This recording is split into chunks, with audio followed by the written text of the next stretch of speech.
Right, Dick Moore here again. Welcome to the trip down the narrow road. I said we'll be recapping a little bit on where we've travelled and where we're going.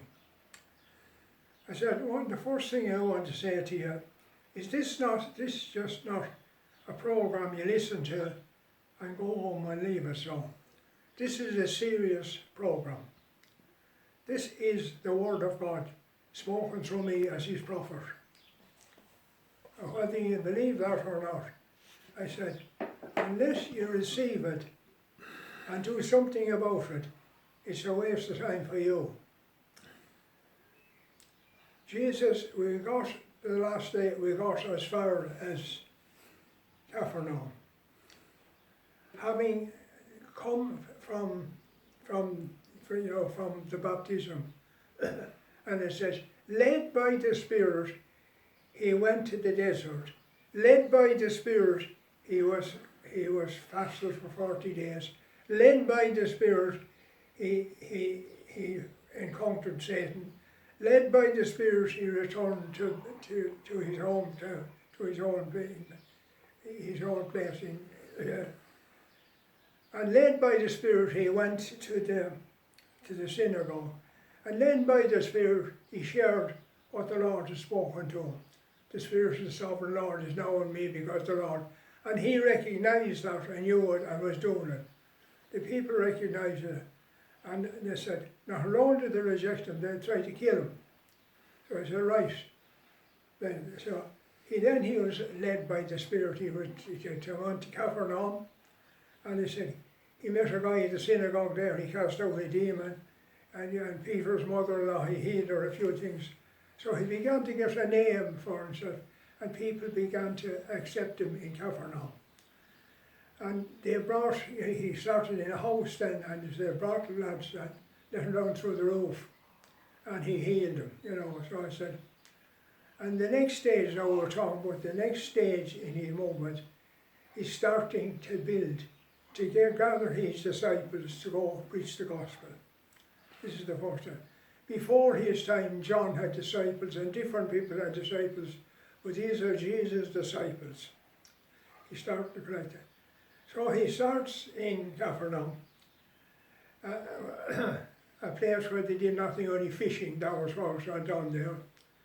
And he comes to Capernaum and he sits into a boat where the wives are washing their nets. And he speaks from the boat to him. And of course, like that, sound carries well on water, and I said, the lads could get, it was like a pulpit for him when he spoke. And obviously, he quoted again the Spirit of the Lord being upon him, and what he'd said in Capernaum, he said in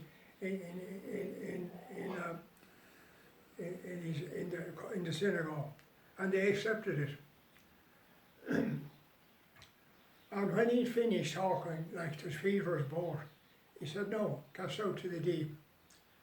And Peter said, well, we fished all night and caught nothing. But he says, whatever you say, we'll do. That was his answer. Whatever you say, he'll do. So he cast out the nets and moved out a bit, and the miraculous, what we call the miraculous fish there. And he beckoned to his partners and helped them, before the nets would break. And obviously his partner, these would be, other cousins or friends. They had their own little company, little fish company, and were selling there, little entrepreneurs. But you go back then to Jerusalem, and there they all said, they were Palestinians. And the Palestinians, you see, they're all regarded in the city as coaches. So he didn't go for the smart fellas, he went for the ordinary fellas. And then he said, when he'd finished, he turned around and he said, Peter, follow me. And in the human sense, he said, well, wait now, we have to get rid of the fish, and we have to do this, and we have to do everything. They left everything and followed him down the road. And he said, he had said, This is my son, listen to him. The very same thing he said, no, listen, he's my son, listen to him. Follow him down the road wherever you're going. Oh, we can't leave the wife and kids, so we have to finish their school and we have to do whatever it is. And he said, but they followed him down the road. So that was the remnant. And of course at the same time he said, we fished all night and caught nothing, and this fellow knows nothing about fishing. Like, obviously he is who he says he is. And he said, they fished all night because the fish at night, because the reflection of the boat frightened the fish and they had to have it dark. And the fish during the night and slept during the day. So it's all there. And he said, right, so he followed along. So they left him and followed him down the road. There's the first disciples. And then there's cousins and brothers and different connections. And the next place you hear him call someone is further along the road. It's known as the road by the sea. Went up to Tyre and Sidon, where the shipbuilding was and all the activity was. And even in those days it was a busy road, commercially. And he goes up there and he finds a fella sitting, a tax collector, sitting at his table, a fella called Matthew. And Matthew, of course, is working for the Romans, and they're collecting taxes there at the border. He says, follow me. He left his table and his taxes and followed him. That was instant follow, go on, come follow me and follow me. I said, does anyone say, well, who's going to pay us? How are we going to exist? Jesus himself said, where am I going to get the money for those fellas?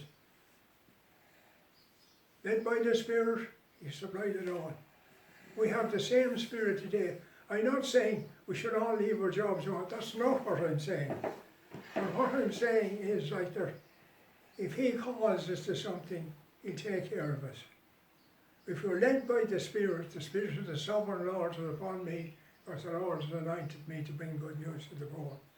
So, till we get that into our heads. Now, when you go back to what all this is about, he said, go down the road, follow me, become my disciples, and then you will make disciples. And that brings us, what is a disciple? Oh, there were fellows that followed Jesus, or whoever they were. Jesus gave a definition of a disciple, and we got to understand, he says, this is what Jesus said. He said, unless you abide in me, as I abide in you, and my word abides in you, you'll be my disciples, and you'll know the truth, and the truth will set you free. And that's what I'm saying to everybody listening to me tonight. Have you done that? Oh, we go to Mass, that's not what I'm saying. Have you done that? Jesus himself said, except you're born of water and the Spirit, you cannot see the kingdom. Unless you're born of water and the Spirit, you cannot enter the kingdom. And he said to Nicodemus, unless you're born again, you can't do it. That applied then, and it applies now. Same condition to become a disciple now as 2,000 years ago. And that's where we're falling down. That's why we have problems. That's why we don't do it. We go to churches or we go to holy places, and Jesus called us, come follow me and go. And we're coming and then we're going. That's it. I said, till we get that in there. And he said, till we also listen, the word of God is the same yesterday, today and forever. Well, that's what he said to Peter on the road. He's saying the very same thing to us now. You know, so, no, he's not, when I say that, he's not asking us to go into Capernaum, that's not what I'm saying. But the same call is there, come and go. And the Great Commission was, there again he says, as he gathered, he says, you're to go out everywhere, you're to go everywhere. That is, you're to go with the Great Commission. go to the ends of the earth, go everywhere. You're to preach the gospel, heal the sick, cast out demons. That's it. And they went everywhere, preaching the gospel, healing the sick and casting out demons. And signs and wonders follow the preaching. And you go back to where we started off tonight. What was the signs and wonders? The miraculous draught of fishes. And signs and wonders followed straight away. He said, okay, well, he preached the gospel, bang, bang, they got all the fish. Signs and wonders always did and always will follow the preaching of the true gospel. Not bits and pieces, not rules and regulations. The gospel that Jesus spoke. That's what the word of God.